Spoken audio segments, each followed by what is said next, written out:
Il y a deux pays sur la péninsule coréenne, la Corée du Nord et la Corée du Sud.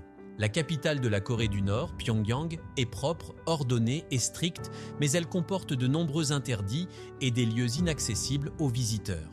On peut dire que c'est la ville la plus mystérieuse du monde. Au sud, la capitale de la Corée du Sud, Séoul, est très différente de Pyongyang. Séoul est libre, ouverte, diversifiée et moderne. On y trouve à la fois des quartiers anciens et traditionnels, ainsi que des zones riches comme Gangnam. Cette ville expose tout de manière évidente. Alors, quels sont les sites et monuments incontournables de Séoul? Dans cette vidéo, rejoignez-nous pour une visite de la capitale sud-coréenne et de la plus grande ville de la péninsule coréenne, Séoul. En arrivant à Séoul, vous verrez une rivière traverser la ville, le fleuve Han. En coréen, Han et Han sont le même caractère, donc le fleuve Han est aussi appelé fleuve Han.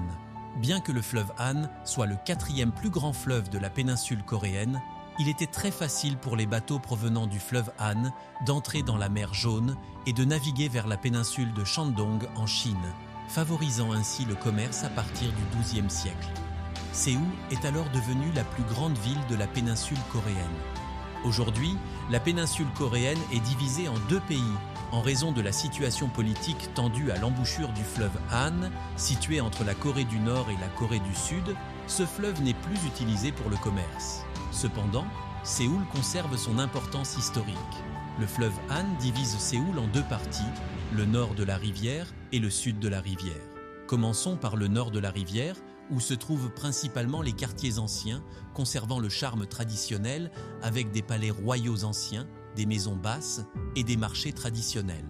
Les routes y sont relativement complexes et désordonnées, mais comme la majorité des attractions touristiques et des institutions gouvernementales s'y trouvent, c'est là que se concentrent les sites touristiques majeurs.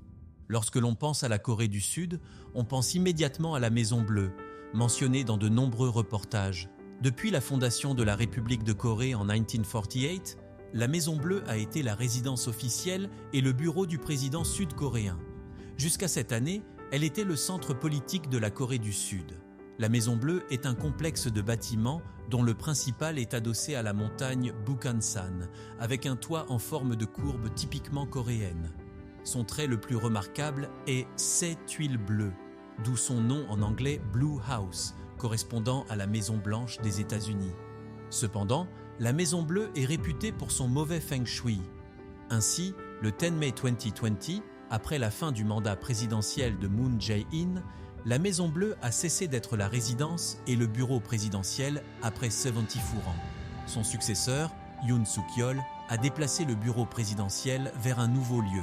Actuellement, la Maison Bleue est devenue un parc. Il y a 60 ans, la Maison Bleue était le jardin arrière du palais Gyeongbokgung de la dynastie Joseon.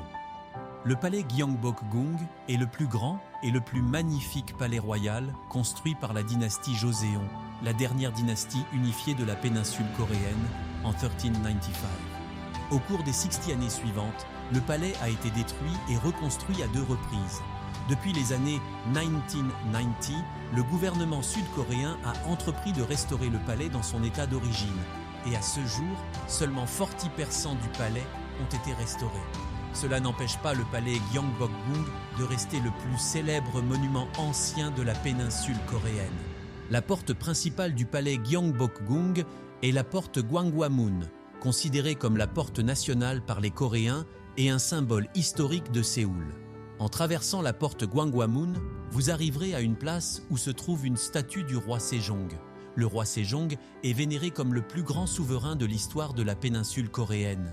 Le pavillon principal du palais Gyeongbokgung est le pavillon Geunjeongjeon, le plus grand bâtiment en bois de l'ancienne Corée, majestueux et grandiose, où se déroulaient les cérémonies officielles et les audiences avec les fonctionnaires. En quittant le palais Gyeongbokgung et en se dirigeant vers l'est, vous verrez un autre bâtiment très chinois, la porte de Heunginjimun, également appelée Dongdaemun. Construite pour la première fois en 1398 et reconstruite en 1869, cette porte était l'une des 8 portes de la muraille de Séoul à l'époque de la dynastie Joseon. Aujourd'hui, la muraille a disparu, mais la porte a été préservée dans son état d'origine et est désignée comme le trésor national numéro 1 de la Corée du Sud. À Séoul, vous pouvez ressentir une forte influence chinoise. Jusqu'à il y a plus de 60 ans, Séoul s'appelait encore Anseong. Le nom a été changé en 2005 pour se détacher de l'influence culturelle chinoise. Parmi les changements, la tour de Séoul, anciennement appelée Anseong Tower, a été renommée N-Seoul Tower. La lettre N représente à la fois la position de la tour sur le mont Namsan et le mot nouveau en anglais. Bien que la tour ne mesure que 236 mètres de haut, elle est située à une altitude de 240 mètres. C'est eux qui la rend très visible. De là, vous pouvez admirer une vue spectaculaire sur toute la ville de Séoul. La N-Seoul Tower est également célèbre pour son éclairage magnifique, représentant 10% de ses coûts de construction. Ensuite, nous nous rendons à Myeongdong, le quartier commercial le plus célèbre de Corée du Sud et une destination incontournable pour les touristes étrangers. Ce quartier regorge de centres commerciaux, de boutiques de mode et de restaurants internationaux. Myeongdong est également le centre de l'industrie de la beauté et des soins esthétiques de classe mondiale. À proximité de Myeongdong se trouve Cheonggyecheon, une célèbre attraction touristique internationale. Cheonggyecheon est une rivière artificielle de 7 km de long, creusée à l'époque de la dynastie Joseon pour évacuer l'eau de pluie des zones urbaines. Ce n'était qu'un égout jusqu'à sa transformation en 2005, devenant une belle carte postale de Séoul, très appréciée des citoyens et des touristes. Nous traversons maintenant le fleuve Han pour passer du nord au sud de la rivière, où l'ambiance est très différente. Depuis les années 1970, le centre de développement de Séoul s'est déplacé vers le sud et le quartier de Gangnam est devenu le quartier des riches et le centre commercial de la ville. La chanson Gangnam Style de PSI a propulsé ce quartier sur la scène internationale. Gangnam est rempli de gratte-ciel, de larges avenues et de centres commerciaux haut de gamme.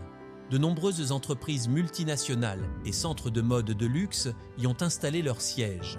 Séoul occupe seulement 0,6% de la superficie totale de la Corée du Sud, mais contribue à 23% du PIB du pays, et Gangnam contribue à près de 20% du PIB de Séoul.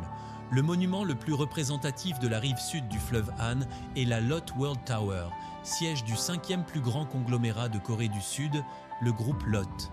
Achevée en 2016, cette tour de 556 mètres de haut dépasse le One World Trade Center de New York pour devenir le plus haut gratte-ciel des pays développés et la 6e plus haute tour du monde en 2020. Sous la Lotte World Tower se trouve Lotte World, construit en 1989 par le groupe Lotte. Ce parc d'attractions comprend des sections intérieures et extérieures avec des événements saisonniers variés. Le parc intérieur est le plus grand parc d'attractions intérieures du monde, enregistré dans le Guinness World Records, offrant une multitude d'activités et de jeux, quelles que soient les conditions météorologiques. Voilà pour notre visite de Séoul, la première ville de Corée du Sud. Quelles sont vos impressions sur cette ville? Laissez vos commentaires ci-dessous. Si vous avez aimé cette vidéo, n'oubliez pas de maintenir le bouton like en bas de la vidéo pendant 2 secondes et de la partager. Votre soutien est ma plus grande motivation pour réaliser des vidéos. À la prochaine!